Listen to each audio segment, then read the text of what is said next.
CJP parliament മാർച്ചിൽ അന്വേഷണത്തിന് 20 സംഘത്തെ നിയോഗിച്ച ഡൽഹി പോലീസ്. സംഘർഷത്തിന്റെ പശ്ചാത്തലത്തിൽ ജന്തർ മന്ദറിൽ പോലീസ് സുരക്ഷ വർദ്ധിപ്പിച്ചു. ഇന്നും 16 മെട്രോ സ്റ്റേഷനുകൾ അടച്ചു.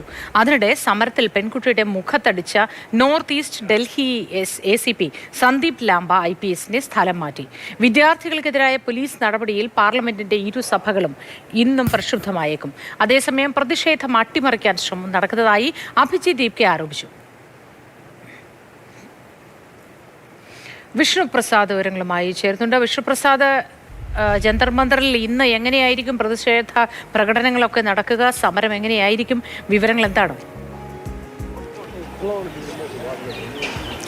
മോത്തി പോലീസിനെ സംബന്ധിച്ചിടത്തോളം ഇന്നത്തെ ദിവസവും വലിയ പ്രതിഷേധങ്ങൾ ഉണ്ടാകാനുള്ള സാധ്യത അവർ മുൻകൂട്ടി കാണുന്നുണ്ട്. പ്രത്യേകിച്ച് അതിൻ്റെ കാരണമായി പറയുന്നത് നഗരത്തിലേക്ക് ഓരോ മണിക്കൂറിലും എത്തുന്ന ആയിരക്കണക്കിന് വിദ്യാർത്ഥികൾ തന്നെയാണ്. ഇതിൻ്റെ പശ്ചാത്തലത്തിൽ തന്നെ ഇന്നിപ്പോൾ കനത്ത ജാഗ്രത ഡൽഹിയിൽ ഏർപ്പെടുത്തുകയാണ്. ഇന്നലത്തേതിന് സമാനമായി 16 മെട്രോ സ്റ്റേഷനുകൾ, അതായത് ഡൽഹി സമരം നടക്കുന്ന ജന്തർ മന്ദറിന് സമീപത്തുള്ള 16 മെട്രോ സ്റ്റേഷനുകൾ ഇന്ന് രാവിലെ 7:30 മുതൽ അടച്ചിടുമെന്ന് DMRC അറിയിച്ചിട്ടുണ്ട്. ഇവിടങ്ങളിൽ ഇന്റർചേഞ്ചിങ് അനുവദിക്കും. പക്ഷേ ഇവിടെ മെട്രോ സ്റ്റേഷനുകളിൽ നിന്ന് പുറത്തേക്ക് കടക്കാനോ അതിനുള്ളിലേക്ക് പ്രവേശിക്കാനോ സാധിക്കാത്തൊരു സാഹചര്യമുണ്ട്. മാത്രമല്ല, നഗരത്തിലുടനീളം വലിയ പോലീസ് സേനാ വിന്യാസം തന്നെയാണ് നടത്തിയിട്ടുള്ളത്. പക്ഷേ സമരവുമായി പുറത്തേക്ക് പോകാൻ എന്തായാലും നിലവിൽ കോക്രോച്ച് ജനതാ പാർട്ടി പ്രവർത്തകർ ആലോചിച്ചിട്ടില്ല. ഇനി അതിലെ തുടർ നടപടികൾ ഉണ്ടാവുക സർക്കാർ 2ാം വട്ട ചർച്ചയ്ക്കായുള്ള ചില കൂടിയാലോചനകൾ ഇപ്പോൾ CJP പ്രവർത്തകരുമായി ആശയവിനിമയം നടത്തുന്നുണ്ട്. ആ ആശയവിനിമയത്തിന്റെ ഭാഗമായി തന്നെ ഈ 2ാം ഘട്ട ചർച്ച എവിടെ വെച്ച് നടക്കുമെന്നതിൽ ഇനിയൊരു വ്യക്തത വരേണ്ടതുണ്ട്. അപ്പോൾ അക്കാര്യത്തിൽ ഒരു തീരുമാനമുണ്ടായാൽ മാത്രമേ അടുത്ത ഘട്ടം സമരം എന്തായിരിക്കുമെന്നുള്ളത് CJP പ്രവർത്തകർ പ്രഖ്യാപിക്കുകയുള്ളൂ. നിലവിലെ സാഹചര്യത്തിൽ ഇപ്പോൾ ഉള്ളതുപോലെ സമരവുമായി ജന്തർ മന്ദറിൽ തുടരാൻ തന്നെയാണ് എന്തായാലും CJP പ്രവർത്തകരുടെ തീരുമാനവും. അതിനിടെ ഈ ഒരു പെൺകുട്ടിക്ക് എതിരെ ശാരീരിക അതിക്രമം നടത്തിയ പോലീസ് ഉദ്യോഗസ്ഥനെ സ്ഥലം മാറ്റിയിരിക്കുകയാണ് ഡൽഹി പോലീസ് ചെയ്തിരിക്കുന്നത്. നോർത്ത് ഈസ്റ്റ് ഡൽഹിയുടെ ചുമതലയുള്ള ACPയെയാണ് അദ്ദേഹത്തിന്റെ മാതൃ ക്യാമ്പിലേക്ക് മടങ്ങിപ്പോകാൻ വേണ്ടി ഇപ്പോൾ ആവശ്യപ്പെട്ടിട്ടുള്ളത്. മാത്രവുമല്ല, ഇതിന്റെ ദൃശ്യങ്ങൾ സമൂഹ മാധ്യമങ്ങളിൽ പങ്കുവച്ചുകൊണ്ട് KC വേണുഗോപാലും അതോടൊപ്പം തന്നെ അഭിജിത് ദീപ്കയും അടക്കമുള്ളവർ പോലീസിനെതിരെ രൂക്ഷമായ ഭാഷയിൽ വിമർശിച്ചിരുന്നു. ഇതിന് പിന്നാലെയാണ് ഇത്തരമൊരു നടപടി നേരിടേണ്ടി വന്നത്.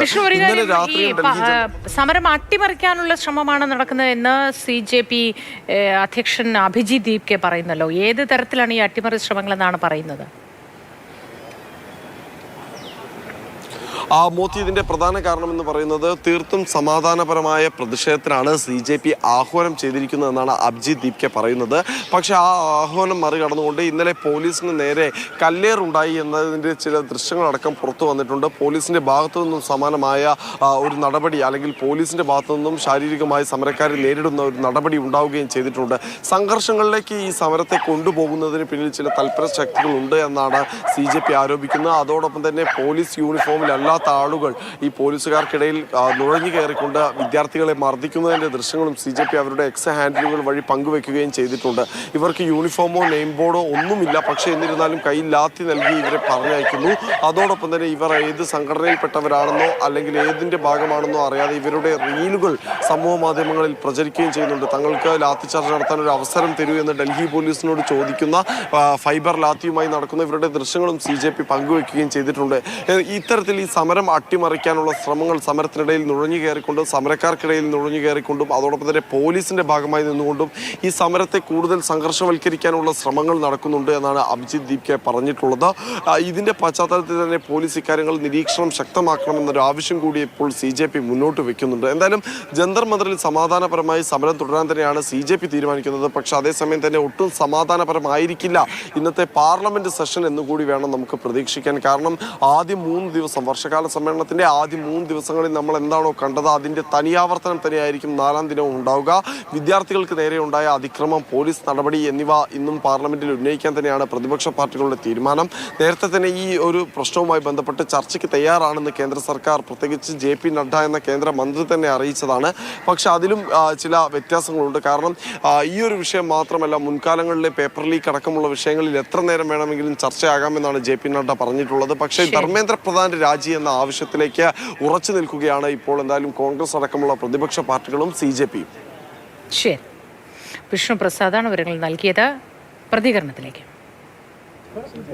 जो लाठी चार्ज हुआ है उस पर मैं बोल चुका हूँ. It was very brutal. और जिन पुलिस ऑफिसर्स ने ये करा है उनको लेकर हम कोर्ट में जाएंगे। और हमारे प्रोटेस्ट का आज 34th डे है। सोनम सर की हंगर स्ट्राइक जारी है। आज उनकी हंगर स्ट्राइक का 26th डे है। तो जब तक हमारी डिमांड्स पूरी नहीं होती तब तक हमारा प्रोटेस्ट जारी रहेगा। But we are requesting Sonam sir to end his hunger strike because we can not afford to lose him. Abhijith ദീപ്കയാണ് പ്രതികരിച്ചത്. ഏതായാലും ശക്തമായി തന്നെ സമരം മുന്നോട്ട് കൊണ്ടുപോകാനാണ് കോക്രോച്ച് ജനതാ പാർട്ടിയുടെ തീരുമാനം. വിവിധ വിദ്യാർത്ഥി സംഘടനകളടക്കം അവർക്ക് പിന്തുണ നൽകുകയും ചെയ്യുന്നുണ്ട്.